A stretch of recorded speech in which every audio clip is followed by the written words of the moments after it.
देव उठनी एकादशी की आप सभी दर्शकों को ढेर सारी शुभकामनाएं। कार्तिक माह के शुक्ल पक्ष की एकादशी को देवोत्थान एकादशी कहते हैं। इस दिन देव यानी भगवान श्री हरि विष्णु पूरे 4 महीने के योग निद्रा के बाद जगते हैं और इसी दिन से शुभ मंगल कार्य जो 4 महीने से बंद थे वो शुरू हो जाता है। तो जब शुभ मंगल कार्य शुरू होगा तो जीवन में उमंग आएगी, जो बारिश का मौसम था वो जाएगा। लेकिन इस दिन कुछ विशेष प्रयोग किए जाते हैं जो आपके जीवन में खुशियों को बढ़ाता है। तो जब देव उठेंगे तो उनका स्वागत थाल बजाकर कीजिए। गन्ने से गन्ना ले लें, थाल ले लें और फिर बजाकर रात में बोलिएगा, उठो उठो वासुदेव उठो उठो। तो देव उठेंगे और आपकी जो भी विश है, जो भी मनोकामना है उसको पूरी करेंगे। लेकिन देव को मनाने के लिए एक छोटा सा स्वस्तिक का प्रयोग जरूर करना है। एकादशी के दिन कुछ खास प्रयोग किए जाते हैं। आज हम स्वस्तिक का टोटका आपके साथ शेयर करेंगे। देखिए, हिंदू धर्म में किसी भी शुभ कार्य को शुरू करने से पहले स्वस्तिक का चिन्ह बनाकर उसकी पूजा करने का विधान है। मान्यता है कि ऐसा करने से कार्यों में सफलता मिलती है, क्योंकि स्वस्तिक के चिन्ह को मंगल का प्रतीक भी माना जाता है। अब ये जो स्वस्तिक है सु और अस्ति के योग से बना है। इसका मतलब होता है शुभ और शुभ, यानी अस्ति का अर्थ होता है होना और शुभ का मतलब होता है अच्छा, तो अच्छा होना। किसी भी कार्य को आप करने के पहले गणेश जी का नाम लेते हैं और हिंदू धर्म में स्वस्तिक को गणेश जी का भी प्रतीक माना जाता है। वैसे तो किसी भी शुभ कार्य के पहले आप स्वस्तिक बनाकर ही प्लेट में रखते होंगे, फिर आप पूजा करते होंगे, क्योंकि ऐसा करने से जीवन में खुशियां बढ़ती है। जिस तरह से स्वस्तिक के 4 प्रकार की रेखाएं हैं स्वस्तिक में, और इसका आकार भी एक ही होता है, एक समान, लेकिन असल में स्वस्तिक का यह चिन्ह क्या बताता है? पौराणिक मान्यता है कि 4 दिशाओं यानी पूरब, पश्चिम, उत्तर, दक्षिण की ओर इशारा ये 4 भुजाएं करती हैं। और हिंदू धर्म में इनको 4 वेदों से जोड़कर देखा जाता है, यानी ऋग्वेद, यजुर्वेद, अथर्ववेद और सामवेद। मान्यता है कि स्वस्तिक की 4 रेखाएं सृष्टि के रचनाकार भगवान ब्रह्मा के 4 सिरों को भी दर्शाती है और 4 पुरुषार्थ यानी 4 आश्रम, 4 लोक, 4 देवों ब्रह्मा, विष्णु, महेश, गणेश की तुलना भी की गई है। मान्यता है कि यदि स्वस्तिक की 4 रेखाओं को भगवान ब्रह्मा के 4 सिरों के समान है तो मध्य में जो मौजूद बिंदु है भगवान विष्णु की नाभि है, जिसमें से वे भगवान ब्रह्मा प्रकट होते हैं। और स्वस्तिक की 4 रेखाओं में एक घड़ी की दिशा में चलती है, जो संसार के सही दिशा के चलने का प्रतीक है। ये तो स्वस्तिक का महत्व है, लेकिन आज हम एक खास प्रयोग बताएंगे। देखिए, घर के मुख्य दरवाजे पर आज एकादशी के दिन आप शुभ मंगल प्रतीक चिन्ह स्वस्तिक जरूर बनाइए। चाहे तो वो चावल और कुमकुम की सहायता से, यानी चावल और हल्दी के घोल से बना सकते हैं, या फिर आप कुमकुम यानी कि सिंदूर और घी या सिंदूर और तेल मिक्स करके भी बना सकते हैं। स्वस्तिक हर दिशा से देखने पर एक ही समान लगता है, लेकिन उल्टा स्वस्तिक के प्रयोग अलग होते हैं और सीधा के अलग। यदि घर के मुख्य दरवाजे पर दोनों ओर आप स्वस्तिक बनाते हैं, छोटा छोटा सिंदूर से भी बना सकते हैं, या फिर ठीक ऊपर मध्य में एकदम बना देते हैं, तो ऐसा करने से वास्तु दोष दूर होता है। यानी 3 नहीं बनाना है, या तो दोनों तरफ बनाइए या फिर ऊपर बनाइए। भौतिक कामनाओं की पूर्ति करता है, तनाव हटाता है, चिंता, अनिद्रा, बेचैनी, तंत्र मंत्र क्रियाओं से भी रक्षा करता है। और शुभ कार्य की शुरुआत के पहले स्वस्तिक को भी अंकित किया जाता है। इसीलिए स्वस्तिक को मान सम्मान, सफलता और उन्नति का प्रतीक माना जाता है। अगर जीवन में बहुत परेशानी हो तो इस किसी भी एकादशी के दिन आप स्वस्तिक को प्राण प्रतिष्ठा करवाकर चौखट पर लगवा सकते हैं। वो तांबे का भी हो सकता है, और आप चाहें तो एक स्वस्तिक जो चांदी होता है उसका आप ले आइए, रेडीमेड मिलता है छोटा सा, और लाकर उसको अपने पूजा घर में रखकर पूजा करें। स्थिर लक्ष्मी की प्राप्ति होती है। और लक्ष्मी को प्रसन्न करने के लिए चांदी में आप चाहें तो नवरत्न भी लगवाकर आप स्वस्तिक को रख सकते हैं। खैर, ये तो आप सबसे अच्छा है कि सिंदूर और घी तेल मिक्स करके या फिर चावल और हल्दी का घोल से बनाइए।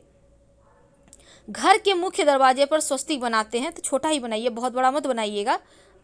3 अंगुल, वैसे तो 9 अंगुल से बड़ा नहीं बनाना चाहिए, आप 3-4 अंगुल का बनाइए, सुंदर भी लगेगा। तो घर के सामने अगर पेड़ या खंबा है तो इसके दुष्प्रभाव से भी रोकता है स्वस्तिक का चिन्ह। देवताओं को खुश करने के लिए खासकर एकादशी तिथि पर आप थाली में या किसी जहाँ भी आप चौकी पर रखते हैं देवता को, तो स्वस्तिक बनाकर फिर देवता की मूर्ति रखें तो देवता प्रसन्न हो जाते हैं। और आप चाहें तो इष्ट देवता के पास स्वस्तिक का चिन्ह रख सकते हैं। एक विशेष उपाय, अगर मुख्य दरवाजे की दहलीज के दोनों ओर स्वस्तिक बनाकर उसकी पूजा करें, स्वस्तिक पर चावल की ढेरी और एक एक सुपारी रख दें, तो ऐसा करने से अपार धन की प्राप्ति होती है, सफलता मिलती है। इस एकादशी के दिन नहाने के पानी में तुलसी का पत्ता या फिर बेलपत्र डालकर नहाइएगा, क्योंकि इस समय आप जब बेलपत्र डाल देते हैं तो सभी तीर्थ स्थान के पुण्य फल आपको प्राप्त हो जाते हैं। और आप चाहें तो कुसा घास डालकर भी नहा सकते हैं। वैसे तो शिव जी की भी पूजा कीजिएगा। अब ये नहीं कि एकादशी तो सिर्फ श्री हरि की पूजा करेंगे, बिल्कुल नहीं, क्योंकि जब आप दोनों की पूजा करते हैं तो आपके जीवन की तमाम परेशानियां समाप्त हो जाती है। अगर आप अपने घर के पूजा स्थान पर एक प्लेट में स्वस्तिक बना लेते हैं और स्वस्तिक के ऊपर थोड़ा सा चावल, एक सुपारी रख देते हैं, तो इसे 21 दिन तक रहने दें।